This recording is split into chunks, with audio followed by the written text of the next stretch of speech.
We're floating around that 1 month deadline for the time remaining left in this legislative session. So for more on a busy session, we have State Representative Eddie Andrews in the building today in the studio. Good Sunday morning. Thanks for being with us. Appreciate it. Thank you for the invitation. It's a great day outside. Sun is shining, and I'm happy to be in the studio. So before we talk about some current priorities right now, let's go back a couple months, back in January. Okay. With the governor's educational savings account bill coming up this summer. That's when students and families are going to be able to apply for, rather get these dollars and apply them to going to a non-public school. I guess, what are your thoughts on it? What have your constituents shared, whether it's going to be hurting them, helping them, if they've reached out to you?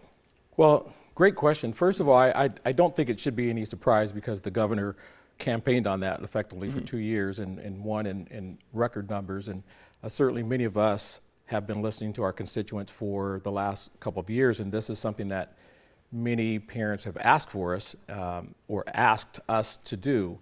And so we're effectively doing what we said we would do, which is exactly what we as politicians and people in elected office. I think this is going to do, it's changing the model just a little bit. It's a mindset change. Our job is to make sure that that child is educated in the best way possible, and this just opens up a lot of doors. I think some of the concerns were kind of overblown. Some of the things that are missing from the conversation is just how we've also taken down some of the silos, some of the things that the administrators have asked us to do, so that schools can spend more money in the way that they want to. And I think this is going to be great for families to educate their children in the way that is best for that individual child. We're seeing educational savings accounts talked about at a national platform now. Obviously, we got a presidential election coming up in 2024, but we're seeing it kind of talked about more at campaign stops, whether it was former President Donald Trump in Davenport last week mentioning it. So I guess, do you see Iowa as a thought leader for these going into the future? Absolutely. As a matter of fact, many states are modeling their legislation after what we did here in Iowa. And let's talk about similar legislation between state to state. So the governor last week signing a bill that would ban students in schools from using restroom facilities that's opposite from what their gender at birth is on their birth certificate. And then also as well banning gender affirming treatment in the state. So how do you see these two bills helping Iowans? Well, first of all, I think the supermajority of Iowans agree with this position, that if you're going to have permanent gender-affirming surgery on a minor, that's something that we should not be doing.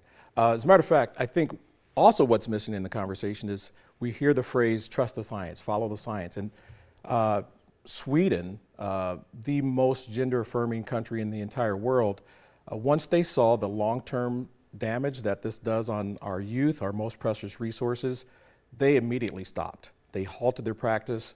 The long-term effects are devastating. Many of these students or many of these people were not living till, in some cases, to age 30. Some of their spines were not forming properly. A significant number are going to be incontinent for the rest of their lives. And once you see the data like that, it's incumbent upon us to pause and actually see what's happening before they have the regrets later on. And then just flipping that on you really quick here too. What do you say to Democrats and maybe those in the state too with this legislation is actually be damaging them even more with suicide rates and being accepted in their communities? Well, again, our job is to trust the science. And it's because of empathy, it's because we love our children that we are not allowing this devastating procedure to continue. All right. Hey, we'll be right back after this break. We're going to be talking about the eminent domain debate that happened last week on the floor of the House.